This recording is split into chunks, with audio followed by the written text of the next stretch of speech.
Thanks for checking out this episode of the Restoration Today podcast. Today, I'm excited to be joined by a familiar face in the industry who's kind of been out of the loop for the last few years, and now he's back with something really exciting. And we are just on the cusp of something big and new being revealed within the industry. So I am really excited to have Tom McArdle here. He is the Executive Vice President of Airbotics. You probably know him from previous days at a different company. I'm going to let him share his background, but we're going to be talking about Airbotics and its new machines and equipment that they have coming out as UVC technology used for odor removal and disinfection. And there's a lot happening in this space. We've come a long way since COVID-19 and people being more concerned about disinfection and needing some new innovations kind of in the odor removal space. So that's the direction that Airbotics is going. And they have a really remarkable product that they're going to be revealing at the Collective in Austin the week that this podcast is getting released. So Tom, I'm going to kick it over to you to introduce yourself and share a little bit about your background in the industry for people who maybe aren't familiar with you. Sure. Thank you. So we definitely appreciate you having us on here. We're super excited. Been working on this a long time. Like you said, my name's Tom. I'm with Airbotics, but started in the industry back in 2008. So it kind of makes me feel old, but it's been 15 years now in the industry. And that was with Odor with the hydroxyl generators. It was in the early stages, right when it was being kicked off, and helped be able to bring that into the industry, and have learned a lot since then.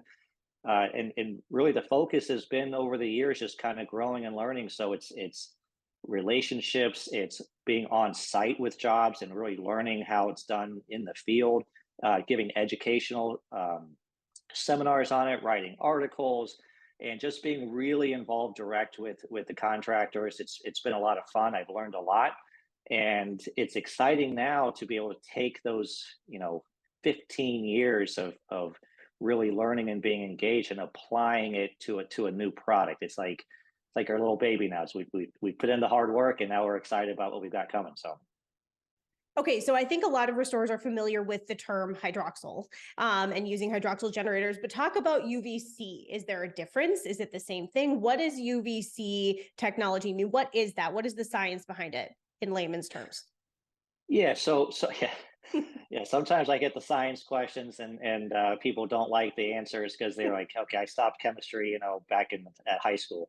So no, and sometimes I don't even like going there. Really, sometimes it's fun, but sometimes it's not. But no, so UVC has been around for decades, and it's been used a lot as a disinfectant in places like hospitals and whatnot. And it became really popular and well known because of COVID-19. I mean, everyone's looking for every reason or solution. How are we going to fix this? How can we help it at least?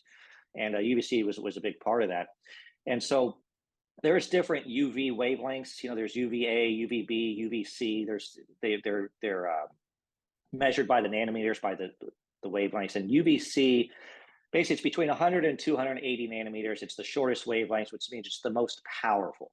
So it is very similar to, it's similar to some hydroxyl generators. So it's a little tricky question because some hydroxyl generators use the UVA and they use a catalyst. So it's a different process to produce the radicals.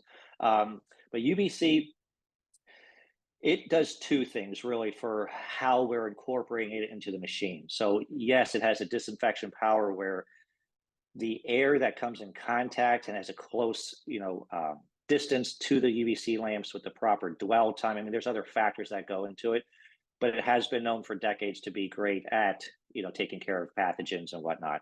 But it also can produce with certain wavelengths ozone and other radicals. And when it's set up properly, it can produce ozone inside the chamber, go through another system that breaks down the majority of the ozone. I mean, some does still get out, but it breaks down the majority of the ozone. But in that process, it produces radicals. And so those radicals are like the little Pac-Man guys out there that launch out of the machine. They go around, they find those odor molecules, and they want to just break them apart. They disassemble them. And that's why it's a permanent odor elimination. It's not masking it, covering it, filtering it, or moving it around, moving from one room to the other or something. And so this production of the hydroxyl radicals and other radicals is really a big part in this industry because then they get released from the machine. Like I said, they do all the kind of hard work out there. So it is treating the air going through the chamber, but that UVC produces these radicals that is really key, that exits the machine to get into the contents, the structures, wherever that odor may be absorbed, as well as other odors in the air that maybe are harder to get to, maybe a crawl space or up in an attic or something like that. So UVC is very popular, and we're excited about how we're incorporating different aspects of it to apply to this industry. Okay, so I want to touch on this. I don't want to skim past it because I know restorers listening are their ears probably perked up when they heard the word ozone. So talk a little bit about, you don't have to really get into the weeds here, but kind of the best practices that you've always known when using technology like this, when you I don't want restorers to hear that it emits ozone and think that it's the same, has the same ability to damage things or be as harmful as ozone itself is when it's in a large quantity, right? Because it's not emitting the same kind of quantity as an ozone generator is. It is different. So go into that a little bit. You don't have to get too far into the weeds, but talk a little bit about the ozone part of this. Yeah, so a lot of the testing that we've done has been around it, different ozone testing of different machines, different lamps that we use, and in different size areas to come up with, okay, what's that OSHA 8-hour exposure limit? What are these guidelines to follow for, following the real guidelines that are out there by the major organizations. In addition to, obviously, number one is the safety. And so to produce the radicals and to produce what needs to get done outside the machine, it requires the first step of producing ozone. But the tricky part is, after that, we want to break down as much of it as we possibly can before leaving the machine, for the reasons I just said, to keep the ozone level super low. And we're very successful at that, but unfortunately, some of it does leave. So what we've done is we've created like protocols and recommendations. Hey, this machine is really good for this size area. This is what we recommend it for. If it's smaller than this particular size, either monitor it or maybe don't occupy it, or open up windows and open up the vents and I'm sorry, the doors, not the windows, but open things up a little bit more to kind of create more space. The amount of ozone it produces is extremely small. And the ozone, to be clear, that it produces, it is just simply a byproduct. It is so low, it's really not doing anything inside or outside. Well, inside maybe in somewhat, but it's not doing anything outside the machine. It's the radicals that are being produced, that chain reaction that occurs, that's doing all the work. So we want to be crystal clear and open with everybody, and so yeah, it does produce some, but I appreciate that question because, hey, this isn't like the ozone's doing part Yeah. of the work. We're not producing that much where it's like, oh, it's the ozone in this machine. No, no, no. Ozone's a byproduct. We want to be very clear and transparent with it, but it's very small, so it's not really doing anything. Okay. Okay. Perfect. Thank you. All right. So you've been on a lot of job sites over the years and helped on a lot of large losses with odor removal and things like that. I know that you've been on many large losses, Costco's and other wildfires, all of that. So share some of kind of your, I'm trying to decide if I want to ask about stories or if I want to go a different direction. Sorry. Okay. I actually want to go a different direction. With all the experience you have in the odor removal space, talk about the Airbotics machines. It's the 290X and the 390X, I believe. What are you most excited about with this equipment? What is going to make this different than what already exists in this space? So that's probably the most exciting part for me, for us, for our team here, who've had just all this experience in the industry and learned so much. But also, we've heard everything everyone's asked for, and nothing has changed in 15 years. And that's why we decided, hey, let's answer these questions. Let's make it happen. So, and I'm glad you brought the 290X and the 390X. So the 290X is just a pure germicidal machine. By the way, it produces no ozone, no radicals. That really is a germicidal machine. It has some light odor elimination effect to it, but really it's a germicidal type machine. The 390X is much more geared towards this industry, restoration, cleaning. And what we have built into this machine, other than obviously, we touched on the UVC chamber, the things we're excited about, and I'll just go through the list real quick, and really when people see the machine or they, whatever, it's different. But so we've got wheels and a handle built onto the machine because people hate carrying around this thing's, like I think like 60 pounds. It's like a cooler. So it makes it so much easier. It's a retractable handle. It's got nice big wheels, not like little tiny wheels. It's got big wheels. So it's really cool just to be able to undo the handle and wheel it down like a suitcase or a cooler, that's got the wheels on it. It's got two GFCI outlets built into it, so it makes it so much easier when it's daisy chaining. People love that. It's running on less than 5 amps, so that means that you could run three of these machines, off of a standard outlet, or you can run it. Of course, you can run other equipment at the same time, fans or air movers or whatever somebody wants to run off the machine. We have I believe it's a 20 or 21-foot power cord. Doesn't seem like a big deal, but it is. Like instead of like a 6-foot cord, you got to find an outlet close by or use extension cords. It's a lot farther reaching. The machine works both in the horizontal and the vertical position. It has two outlets for the air to come out of. So instead of just shooting one direction, it's going to go two different directions. But we also have a cap, so you could cap one side if you just wanted it pointing out one way. And those outtake sides, we have it set up where you could put lay flat onto it and strap that down if you ever wanted to like inject the radicals into a certain space or something like that. The chamber, so the lamp chamber that's inside where kind of all the magic happens, that now you unlatch it and the whole thing pulls out. So that chamber pulls out and sits down on a table. So easy to clean, so easy to replace the lamps and clean them or replace them with new ones. Speaking of the lamps, I didn't mention this. We have 4 of them now, so it's a stronger machine. And we have consulted with the UVC, really just straight up experts. I mean, I don't understand a lot of stuff these guys say, but we've got this UVC consultant team. Some of them are in Europe, some of them here in the US, and they have created some really powerful UVC lamps. And the chamber is a bit different, where it's doesn't really matter to explain here, and really those guys would need to do it. But it's more powerful because of the lamps, but also how we power them is good. We do have a fan built in. It's so funny. I've been like you're burying the lead. Like where's the good part? Keep going. Well, we're getting there. We're getting there. Yeah. We're getting there. So we've got the fan built in, which makes it really nice. It's just one machine that's got the fan, the lamps. We got the wheels. We got the handle, GFCI outlet. We've got the power cord. Oh, and it's stackable. So 3 machines can stack up. So if it's it's a storage warehouse, or if it's in your truck, it's easy to do. I'm missing one. What is that? Oh yeah, missing one part. So we did at the intake. So for years, we have talked about how good the hydroxyl generators and air scrubbers work together, right? So hydroxyl generators are dealing with the gas. They break down odors, VOCs. They're big on the gas. And the reason why they work so well with air scrubbers is because the scrubbers capture the particulates. They are the perfect team. Almost all jobs, they should be working together.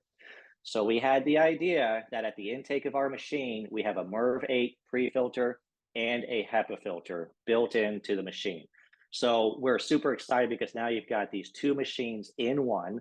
So when the air comes in through the intake, it goes through the pre-filter, it goes through the HEPA filter, then it goes through the lamp chamber, and then the air exhausts out the outside. So we are super excited to combine 2 very powerful and useful technologies into one machine.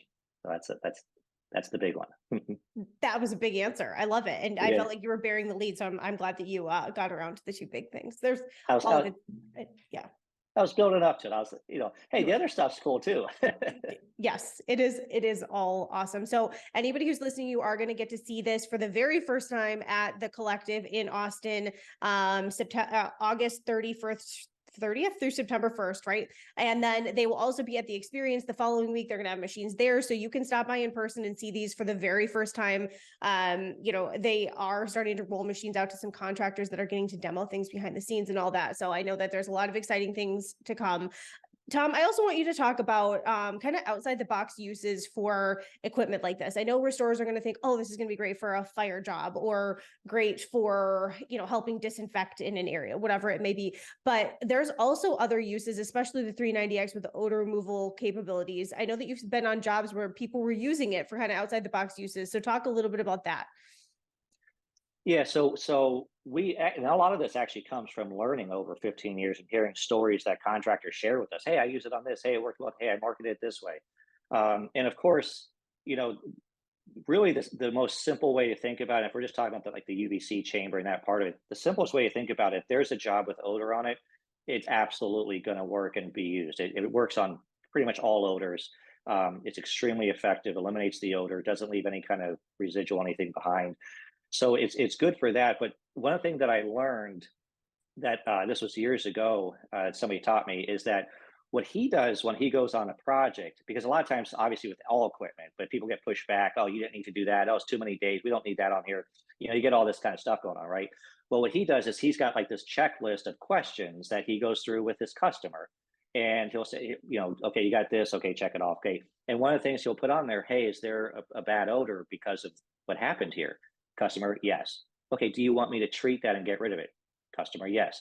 So if he gets a pushback, he'll go back to me, hey, listen, insurance, adjuster, your client said that this was a problem and said he wanted me to fix it. And so that really helped. I mean, I thought that was a pretty broad idea to kind of get through. But so the obvious ones are any loss with odors, and Yep. that's obviously fire, cat 2 and cat 3 waters, but Yep. it could be skunks, it could be new paint, it could be new carpet, it could be, VOCs that come from random stuff. But some interesting things that people do is they'll market this type of technology to some key people in their area. So, for example, property managers. Hey, if you get a property that's got some nicotine smell or some marijuana smell or some curry smell or something, hey, give me a call. Come out and they'll kind of get in that way.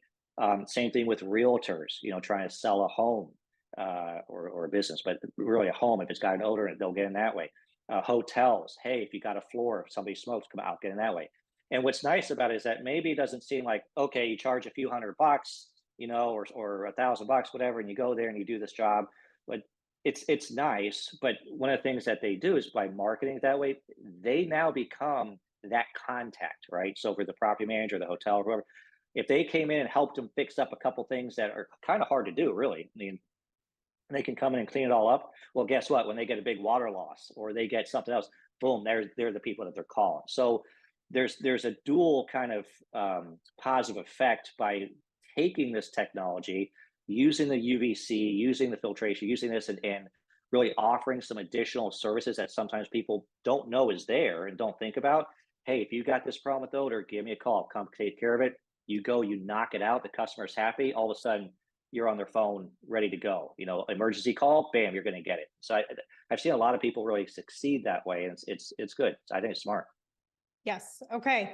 All right. So for people who are listening who want to know more and want to get on the list to get a machine or buy one or whatever that may be, when do you expect these to start rolling out? What do the next few months look like? I know that you're deep into the manufacturing process, and that's, a big undertaking when you're a smaller company, and in a good way.